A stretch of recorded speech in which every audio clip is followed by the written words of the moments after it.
अगर आप बिगिनर हैं तो ट्रेडिंग करते वक्त आपको इंडिकेटर्स की ज़रूरत प्रोफेशनल ट्रेडर्स से बहुत ज़्यादा होती होगी, क्योंकि वो ट्रेडर्स जो नए नए ट्रेडिंग की दुनिया में कदम रखते हैं वो बुनियादी तौर पर बेसिक किस्म की मालूमात से भी महरूम होते हैं। इंडिकेटर्स के बारे में थोड़ी समझ बूझ उनको इस दुनिया में चलना सिखाती है। कोई भी ट्रेडर जो अब चाहे प्रोफेशनल लेवल तक चला गया हो, शुरुआत इंडिकेटर्स से ही करता है। बाद में जैसे जैसे वो ट्रेडिंग सीखता जाता है, इंडिकेटर्स का इस्तेमाल कम से कम करता जाता है।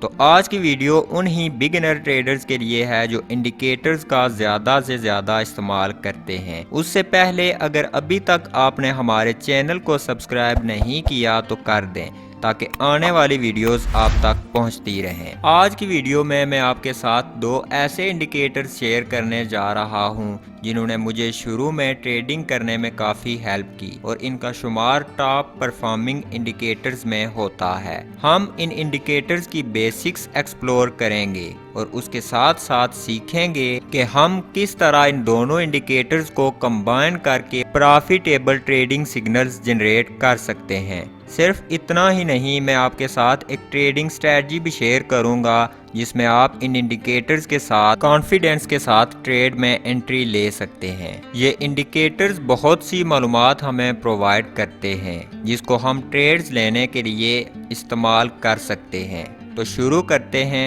सबसे पहले आपने ट्रेडिंग व्यू के इंडिकेटर मेन्यू में आ जाना है और सर्च बार में banker fund flow trend type कर देना है। इस इंडिकेटर को सिलेक्ट करना है और चार्ट पर ऐड कर देना है। ये इंडिकेटर बहुत ही क्रूशियल है क्योंकि ये इंस्टीट्यूशनल इन्वेस्टर्स की बाइंग और सेलिंग एक्टिविटी की बुनियाद पर हमें मार्केट के ट्रेंड और सेंटीमेंट के बारे में बताता है। ये हमें क्लियर व्यू देगा कि मार्केट ट्रेंड कैसे डेवलप हो रहा है और बड़े प्लेयर्स के सेंटीमेंट इस वक्त बुलिश हैं या बेरिश। जैसा कि आप देख सकते हैं कि ये इंडिकेटर काफ़ी पावरफुल है और हमें काफ़ी अहम मालूमात देता है। इसको आप वेल इन्फॉर्म्ड डिसीजन लेने के लिए की टूल के तौर पर इस्तेमाल कर सकते हैं। अब हम दूसरा इंडिकेटर भी ऐड कर लेते हैं। उसके लिए आपने इंडिकेटर मेन्यू के सर्च बार में आ जाना है और buy and sell back test type करना है। इस इंडिकेटर को सिलेक्ट करना है और चार्ट पर ऐड कर लेना है। ये इंडिकेटर दो एक्सपोनेंशियल मूविंग एवरेजेस के क्रॉस ओवर को एनालाइज करते हुए हमें प्रीसाइज एंट्री और एग्जिट पॉइंट्स बताएगा। अब इस इंडिकेटर के साथ आप देख सकते हैं कि चार्ट पर बाय सेल सिग्नल्स भी नजर आ रहे हैं। बुनियादी तौर पर यह इंडिकेटर बाय और सेल के लेबल प्रिंट कर रहा है, लेकिन अभी हमारा सेटअप मुकम्मल नहीं है। हमने दोनों इंडिकेटर्स की सेटिंग तब्दील करनी है। उसके लिए सबसे पहले buy and sell back test indicator की सेटिंग में आ जाएं और स्टाइल टैब पर इस ट्रेड्स ऑन चार्ट को अनचेक कर दें ताकि चार्ट थोड़ा साफ हो जाए और रीड करने में भी आसान हो। फिर हमने इनपुट सेक्शन में आ जाना है। स्क्रॉल डाउन करके EMA 1 को सिलेक्ट कर लेना है और उसकी लेंथ को 21 से तब्दील कर देना है।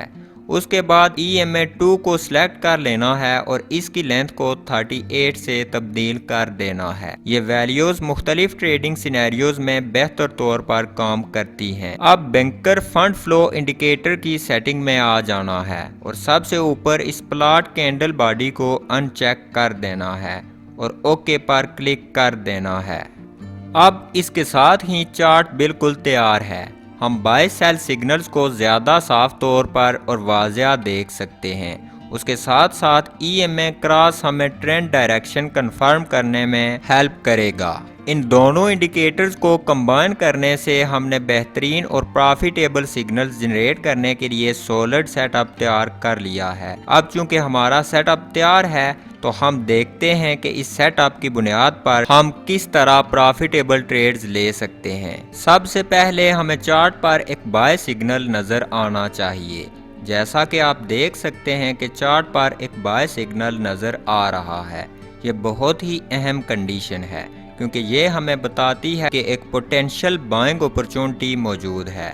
उसके बाद हमें ये मेक श्योर करने की ज़रूरत है कि प्राइस EMA क्रॉस ओवर से ऊपर है। इस सूरत हाल में हम देख सकते हैं कि चार्ट पर 2 EMA लाइंस हैं, प्राइस इन दोनों लाइन से ऊपर है। एक दफा जब ये दोनों कंडीशंस कंफर्म हो जाएं, उसके बाद हमने चार्ट पर एक पॉजिटिव कैंडल अपेयर होने का इंतजार करना है। ये जरूरी नहीं कि बाय सिग्नल के फौरन बाद ही पॉजिटिव कैंडल अपेयर हो जाए, ये 1 या 2 कैंडल्स के बाद भी जाहिर हो सकती है, लेकिन कंफर्मेशन के लिए इसका जाहिर होना ज़रूरी है। तो इस सूरत हाल में हम देख सकते हैं कि तीनों कंडीशंस मिल चुकी हैं। चार्ट पर एक बाय सिग्नल है, प्राइस EMA क्रॉस ओवर से ऊपर है और बाय सिग्नल के बाद एक पॉजिटिव कैंडल भी जाहिर हो चुकी है। ये तमाम हमारे लिए स्ट्रॉन्ग इंडिकेशंस हैं, इसलिए हम एक बाय ट्रेड में एंटर हो सकते हैं। अब हम अपने दूसरे इंडिकेटर का रोल समझते हैं। उसके लिए कंडीशन बहुत आसान है। एक परफेक्ट एंट्री के लिए ग्रीन बार्स की वैल्यू 80 या 80 से अबव होनी चाहिए। यहाँ पर हम देख सकते हैं कि ग्रीन बार्स 80 वैल्यू तक पहुँच चुकी हैं, जिसका मतलब है हमारे पास एक वैलिड एंट्री पॉइंट मौजूद है। यहाँ हम एक लॉन्ग यानी बाय पोजीशन में एंटर हो सकते हैं। हमारा स्टॉप लॉस क्रॉस ओवर के नीचे आ जाएगा और टेक प्रॉफिट हमने रिस्क अमाउंट के 2 गुना कर लेना है।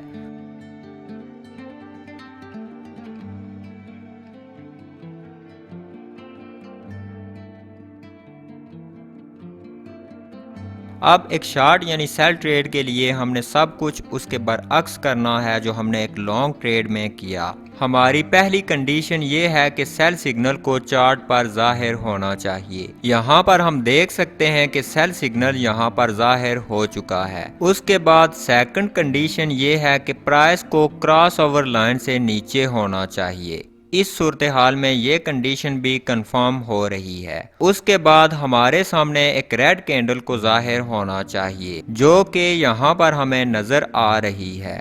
उसके बाद हमें बैंकर्स फंड फ्लो पर वैल्यू को चेक करना है। लॉन्ग पोजीशन के वक्त ये वैल्यू हमें 80 या 80 से अबाउट दरकार थी, लेकिन अब एक सेल पोजीशन की सूरत हाल में हमें ये वैल्यू 20 से नीचे चाहिए, जो कि हमारे सामने है कि वैल्यू 20 से नीचे ही है।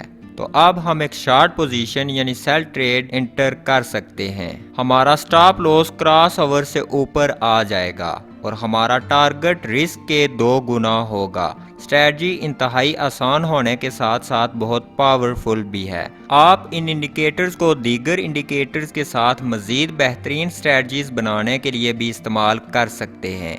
इस स्ट्रेटजी को आप किसी भी टाइम फ्रेम में इस्तेमाल कर सकते हैं। अगर वीडियो अच्छी लगे तो लाइक कर दें और चैनल को सब्सक्राइब कर दें। नेक्स्ट टाइम तक खुदा हाफिज।